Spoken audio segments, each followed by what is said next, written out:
জিয়াউর রহমানের ৪৪তম শাহাদাত বার্ষিকীতে বাংলাদেশ পোস্টম্যান ও নিম্ন বেতনভোগী কর্মচারী ইউনিয়নের দোয়া মাহফিল অনুষ্ঠিত হয়েছে। কেন্দ্রীয় কমিটির উদ্যোগে বৃহস্পতিবার বাদ জোহর বাংলাদেশ পোস্টম্যান ও নিম্ন বেতনভোগী কর্মচারী ইউনিয়নের কেন্দ্রীয় কার্যালয়ে এ আয়োজন করা হয়। এ সময় ঢাকা মহানগর দক্ষিণ বিএনপির আহ্বায়ক রফিকুল আলম মজনুর সুস্থতা কামনায় বিশেষ দোয়া করা হয়েছে। দোয়া ও মিলাদ মাহফিলে প্রধান অতিথি হিসাবে উপস্থিত থেকে আলোচনা সভায় অংশগ্রহণ করেন সাবেক ছাত্রনেতা ঢাকা মহানগর দক্ষিণ শ্রমিক দলের আহ্বায়ক কমিটির সদস্য অ্যাডভোকেট আব্দুর রহিম। এছাড়াও বাংলাদেশ পোস্টম্যান ও নিম্ন বেতনভোগী কর্মচারী ইউনিয়ন কেন্দ্রীয় কমিটির সমন্বয়ক মোহাম্মদ মোশাররফ হোসেন ভূঁইয়া বিশেষ বক্তব্য রাখেন।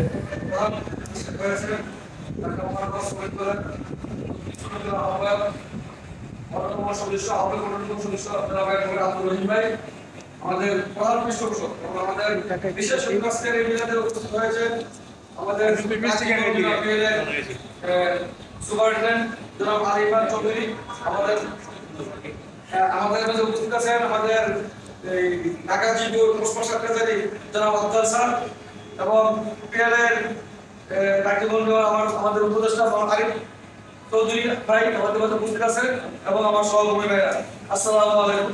আপনারা ইতিমধ্যে জেনেছেন শহীদ রাষ্ট্রপতি জিয়াউর রহমানের ৪৪তম মৃত্যুবার্ষিকী উপলক্ষে আমাদের আজকে দোয়া আয়োজন তার আত্মার মানবের উদ্দেশ্যে আলোচনা দান করেন। এবং আরেকটা উদ্দেশ্য হলো আমাদের ঢাকা জিপি ঢাকা জিপির সম্পদের প্রতি কুচক্রী মহলের যে কুনজর পড়েছে এই কুনজর থেকে যেন আল্লাহ আমাদেরকে হেফাজত করে আমরা যেন অতি সহসায় এ থেকে রেহাই পাই ওই জন্য হুজুর করার জন্য আমি বিশেষ অনুরোধ করছি। আমাদের আজকের প্রধানমন্ত্রী শহীদ রাষ্ট্রপতি জিয়াউর রহমান সামনে যদি আমরা যদি বলতে যাই তার কোনো শেষ হবে না। সে একাধারে সেক্টর কমান্ডার ছিলেন, উনি অষ্টম প্রেসিডেন্ট ছিলেন বাংলাদেশের এবং উনি জেড ফোর্স গঠন করে 1981 সালে যে মুক্তিযুদ্ধ চলাকালীন সেক্টর কমান্ডার দায়িত্ব পালন করছেন এবং এই দেশের মানুষকে একটা অরাজকতা সময়কার সে বহুদলীয় গণতন্ত্রের মাধ্যমে দেশকে স্থিতিশীল করার জন্য সে দল মত নির্বিশেষে সবাইকে একটা লেভেল প্লেইং ফিল্ড তৈরি করে রাজনীতি করার জন্য একটা স্পেস দিয়েছিলেন। তার আরেকটা বই বলতে দেখা আছে যে সে সবসময় নিম্ন শ্রেণী মানুষকে ভালোবাসতেন।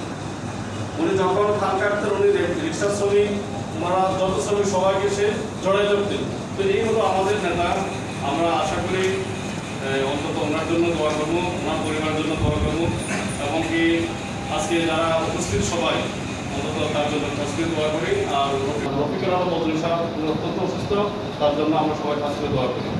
তো এই বলে আমার বক্তব্য শেষ করছি। আসসালামু আলাইকুম।